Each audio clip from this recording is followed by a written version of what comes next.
বন্ধুসকল, এইজন হৰেণ নায়ক, এইজন প্ৰফুল্ল ভৰালী। মই প্ৰফুল্লৰ কথা আগৰ এটা ভিডিঅ'ত উল্লেখ কৰিছিলোঁ। এওঁলোকৰ চতিয়াত স্লটাৰ হাউচ আছে। গতিকে আপোনালোক যদি বিশ্বনাথ জিলাৰ গাহৰি খেতিয়ক হয়, মনত ৰাখিব বিশ্বনাথ জিলাৰ ভিতৰত হ'ব লাগিব। যদি বিশ্বনাথ জিলাৰ আপোনালোক গাহৰি খেতিয়ক হয়, আপোনালোকৰ যদি ফেটেনাৰ গাহৰি আছে, আপোনালোকে বিক্ৰী কৰিব খোজে, এওঁলোক দুজনৰ সৈতে আপোনালোকে যোগাযোগ কৰিব পাৰিব। মই এই স্ক্ৰীনত এওঁলোক দুজনৰ নম্বৰ মই স্ক্ৰীনত দি দিম। আপোনালোকে সেই নম্বৰৰ জৰিয়তে তেওঁলোকৰ লগত যোগাযোগ কৰি আপোনালোকৰ ফাৰ্মৰ ফেটেনাৰ গাহৰি আপোনালোকে বিক্ৰী কৰিব পাৰিব।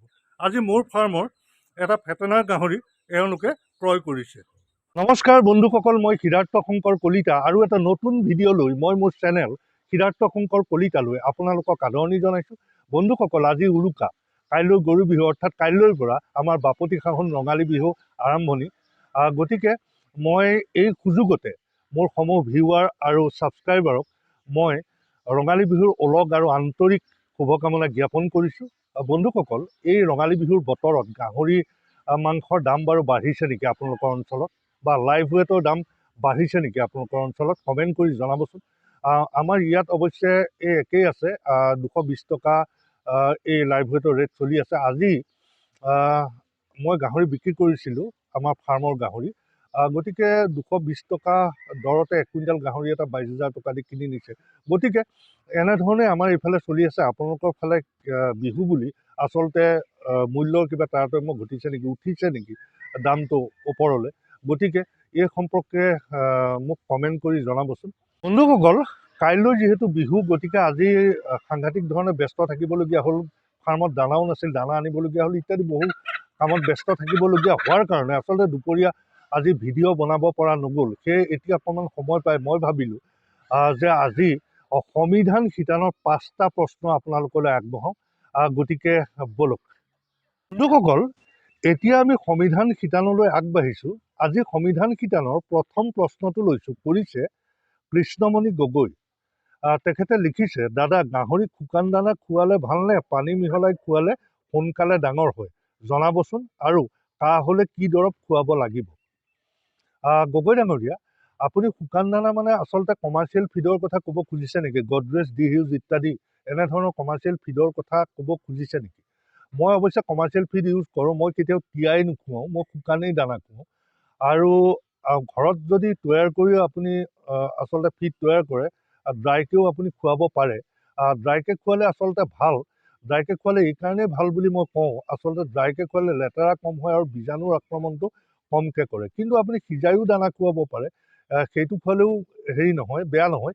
আৰু কম খৰচত বহুতে গাহৰি পালন কৰি আছে, সেয়াও ভাল, তেনেকৈও আপুনি খুৱাব পাৰে।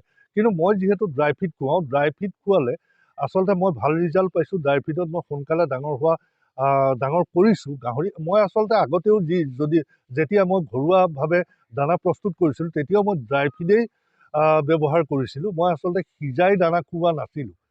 ফেটেনাৰ দুই এটাক মই সিজাই খুওৱা মোৰ মনত আছে প্ৰথম অৱস্থাত।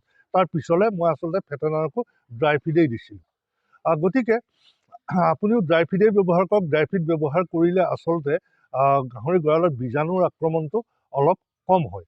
আৰু দ্বিতীয়তে, আপুনি কাহ হ'লে আপুনি ডিৱাৰ্মিং আচলতে গাহৰিখিনিক কৰিছে নাই? যদি কাহ হৈছে আপোনাৰ, ডিৱাৰ্মিং কৰাৰ ব্যৱস্থা কৰিব। আৰু কাহৰ কাৰণে ঔষধ আছে, বিভিন্ন ঔষধ আছে, এণ্টিবায়'টিক আছে। আপুনি অভিজ্ঞ ভেটেৰিনেৰিয়ান এজনৰ পৰামৰ্শ কৰি আপুনি সেই ঔষধ প্ৰয়োগ কৰিব পাৰে।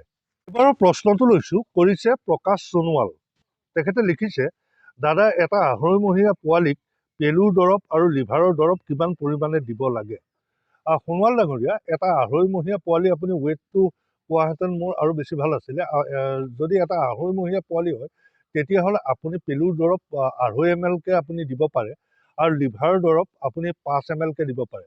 আপুনি আচলতে যেতিয়া পেলুৰ দৰৱ যিদিনা দিব, পুৱা দিব পাৰিলে বেছি ভাল দেই। পুৱাই দিব আপুনি পেলুৰ দৰৱ। পুৱা দিয়াৰ পিছত সেইদিনা আগবেলা দানাটো অলপ কমকৈ দিব, বেছি দানা নিদিব। আৰু পিছদিনাৰ পৰা আপুনি আচলতে লিভাৰৰ দৰৱ কণ্টিনিউ 5 দিন দিব। মই আচলতে 5 দিন দিওঁ, সেইকাৰণে আপোনাক মই সকলোকে 5 দিনেই দিয়াৰ কথা কওঁ। গতিকে লিভাৰৰ দৰৱ আপুনি 5 দিন খুৱাই দিব, 5 ml খুৱাব। এইবাৰৰ প্ৰশ্নটো লৈছোঁ, কৰিছে জে পি চেনেল। তেখেতে লিখিছে, দাদা, মোৰ বৰটোৰ 3 মাহ 20 দিন হৈছে, গ্ৰোথ ধুনীয়া হৈছে, ওজন 55+। কথা হ'ল তাৰ নম্বৰ দাঁত, ভৱিষ্যতে কিবা অসুবিধা হ'ব নেকি? ডাঙৰীয়া, খুব ভাল কথা, আপুনি ইমান সুন্দৰ গ্ৰোথ পাইছে। 3 মাহত 55+টো সৰু কথা নহয়, আপুনি গ্ৰোথ খুব ধুনীয়া হৈছে। নম্বৰ দাঁত মানে আপুনি আচলতে ডিৱাৰ্মিং সময়মতে কৰিছে নে নাই? য'ত ডিৱাৰ্মিং কৰা নাই, আপুনি সময়মতে ডিৱাৰ্মিং কৰি যাওক। আৰু দ্বিতীয় কথাটো হ'ল আপুনি আচলতে 1 কুইণ্টেললৈকে আপুনি ভালকৈ বৰটোক তেনেধৰণে খুৱাই গৈ থাকক। আৰু 1 কুইণ্টেলৰ পিছত আচলতে দানাৰ পৰিমাণটো অলপ কমাই আনিব, কাৰণ বৰটো বেছি শকত হৈ গ'লে ছাৰ্ভিচ দিয়াত যথেষ্ট কষ্ট পাব আপুনি। গতিকে 1 কুইণ্টেল হোৱাৰ পিছত মানে 90 কেজি মানৰ পৰা তাৰ ডায়েটটো অলপ কমাই আনিব। গতিকে তেতিয়া কোনো ধৰণৰ অসুবিধা নহয়। আৰু আপুনি খুব সুন্দৰ গ্ৰোথ পাইছে, সময়মতে ডিৱাৰ্মিং কৰি যাব, সময়মতে ভেকচিনেশ্যন কৰি যাব, তেতিয়া খুব ভাল হ'ব। এইবাৰৰ প্ৰশ্নটো লৈছোঁ, প্ৰশ্নটো কৰিছে বিপিন বৰুৱাই। তেখেতে লিখিছে, দাদা মই তিনিচুকীয়া জিলাৰ বৰডুমচাৰ পৰা বিপিন বৰুৱাই কৈছোঁ। সৰুকৈ ফাৰ্ম এখন খুলিম বুলি ভাবিছোঁ, এটা F1 মাইকী পোৱালি আৰু এটা F1 মতা পোৱালি লৈ, কিন্তু আমাৰ ওচৰত ডক্তৰ নাই। নিজে কেনেধৰণে আগবাঢ়িব পাৰি জনাবচোন। বৰুৱা ডাঙৰীয়া, এইটো খুবেই ভাল লগা খবৰ। আপুনি গাহৰি ফাৰ্ম কৰিম বুলি ভাবিছে, আপুনি আচলতে সৰুকৈ আৰম্ভ কৰিম বুলি ভাবিছে, এইটো খুব ভাল লগা কথা। আচলতে সৰুৰ পৰাই আৰম্ভ কৰি যাব লাগে। F1 মতা পোৱালি এটা আৰু F1 মাইকী পোৱালি এটা লৈ আৰম্ভ কৰিম বুলি ভাবিছে। F1 ব্ৰিডিং খুবেই ভাল, আপুনি আগবাঢ়ক, আপুনি আৰম্ভ কৰক। আচলতে ডক্তৰৰ কথা আৰম্ভণিতে আপুনি চিন্তা কৰিব নালাগে, আপুনি আচলতে ফাৰ্মখন আৰম্ভ কৰি লওক, তাৰপিছত সকলোবোৰ আপোনাৰ সহজ হৈ আহিব। ওচৰত ডক্তৰ নাথাকিলেও আপোনাৰ যিমান দূৰত আছে আপুনি ডক্তৰৰ লগত পৰামৰ্শ কৰিব। ওচৰৰ যিখন আপোনাৰ ভেটেনেৰি হস্পিটেল, সেই হস্পিটেলখনৰ ডক্তৰজনৰ লগত আচলতে আপুনি পৰিচয় হৈ ল'ব আৰু তেখেতৰ পৰা যথেষ্ট সহায় সহযোগ আপুনি পাবলৈ পৰৱৰ্তী সময়ত সক্ষম হ'ব। লোকসকল, এইবাৰৰ প্ৰশ্নটো লৈছোঁ, কৰিছে M গামিং বুলি লিখা আছে। তেখেতে লিখিছে, দাদা মোৰ গাহৰিজনীয়ে কালিৰ পৰা ভালদৰে দানা খোৱা নাই, কি কৰোঁ ক'বচোন। এনেকুৱা প্ৰশ্ন আচলতে মই কেইবাবাৰো উত্তৰ দিছোঁ, কেইবাটাও প্ৰশ্ন আহিছে। এনেকুৱা প্ৰশ্ন আহেই, কাৰণ এনেকুৱা সমস্যা প্ৰত্যেক ফাৰ্মতে হৈ থাকে। গতিকে মই আগতেও কৈ গৈছোঁ যে যদি গাহৰিয়ে কেতিয়াবা দানা নোখোৱা হয়, প্ৰথম কৰ্তব্যটো হ'ল আপুনি থাৰ্মোমিটাৰডাল লৈ এই সূৰ্যদাৰৰ ফালে অলপ সুমুৱাই টেম্পাৰেচাৰটো আচলতে চাই ল'ব লাগে। আৰু থাৰ্মোমিটাৰ এডাল সদায় ফাৰ্মত ৰাখিব লাগে। মই আচলতে ডিজিটেলডাল নাৰাখোঁ, মই এই পুৰণা পাৰা থকা থাৰ্মোমিটাৰডালেই ৰাখোঁ, আৰু সেইডাল বেছি ভাল আচলতে। গতিকে তেনেকুৱা থাৰ্মোমিটাৰ এডাল ফাৰ্মত সদায় ৰাখি গাহৰিজনীয়ে যেতিয়া দানা নাখাব বা গাহৰিটোৱে যদি দানা নাখায়, প্ৰথম অৱস্থাত আপুনি তাৰ টেম্পাৰেচাৰটো চাই ল'ব। চাই লোৱাৰ পিছত যদি জ্বৰ থাকে, 103লৈকে যদি থাকে টেম্পাৰেচাৰ, তেতিয়া নৰ্মেল। 103 ওপৰত থাকিলে আপুনি জ্বৰ বুলি বিবেচনা কৰিব আৰু জ্বৰৰ ট্ৰিটমেণ্ট কৰিব লাগে। আৰু এনেও কেতিয়াবা দানা নাখাব পাৰে, মাইকী গাহৰি যদি প্ৰেগনেণ্ট হৈ আছে তেতিয়া কেতিয়াবা এনেও দানা নাখাব পাৰে। তেনেধৰণৰ কিছুমান সমস্যা থাকে প্ৰেগনেঞ্চিৰ সমস্যাত, সেইকাৰণেও হয়তো দানা নাখাব পাৰে। এইটো বৰ চিন্তনীয় কথা নহয়, কিন্তু আপুনি থাৰ্মোমিটাৰ এডাল ৰাখিব। যদি দানা নোখোৱা হয়, প্ৰথম কৰ্তব্যটো আপোনাৰ গাহৰিজনীৰ টেম্পাৰেচাৰটো চেক কৰা। গতিকে বন্ধুসকল, ভিডিঅ'টো আৰু দীঘলীয়া নকৰোঁ। কাইলৈ গৰু বিহু ভালদৰে উদযাপন কৰক। সকলোকে পুনৰবাৰ শুভকামনা জনালোঁ।